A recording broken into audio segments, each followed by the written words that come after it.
ఓం సాయిరాం. బాబా భక్తులందరికీ కూడా నమస్కారం అండి. అందరూ కూడా సుఖంగా సంతోషంగా ఎప్పుడూ కూడా ఆనందంగా ఉండాలి అని చెప్పి ఆ బాబాగారి తరపున నేను కూడా మనస్ఫూర్తిగా కోరుకుంటున్నాను.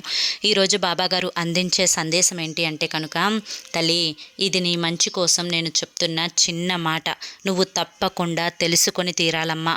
బిడ్డ, ఇది నీ కోసం నేను ఇప్పుడు ఎప్పటి నుంచో నీ యొక్క బాధలన్నింటినీ కూడా నా దగ్గరకు వచ్చి నా పాదాల మీద పడి నన్ను శరణు వేడుకుంటూ ఉన్నావు కదా తల్లి, కష్టాలు తీర్చమని చెప్పి.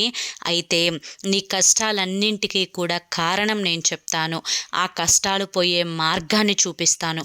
ఈ చిన్న మాట విను తల్లి అని చెప్పి ఏదో తెలియని సందేశాన్ని ఈరోజు బాబాగారు మనకు అందించాలి అనుకుంటున్నారండి. మరి బాబాగారు ఏ సందేశం అందించినా కూడా అది మన భవిష్యత్తుకు పునాది అని చెప్పి మన అందరికీ కూడా తెలిసిన విషయమే కదా. మరి ఆ సందేశం ఏంటో మీరు తెలుసుకోవాలి అనుకుంటే కనుక కింద @సాయి పిలుపు అని చెప్పి ఛానల్ నేమ్ కనిపిస్తుంది కదండి. ఆ నేమ్ కింద ఉన్న ప్లే బటన్ని కానీ టైటిల్ని కానీ క్లిక్ చేస్తే మీకు ఫుల్ వీడియో ఓపెన్ అవుతుంది. అందరూ కూడా తప్పకుండా చూడండి.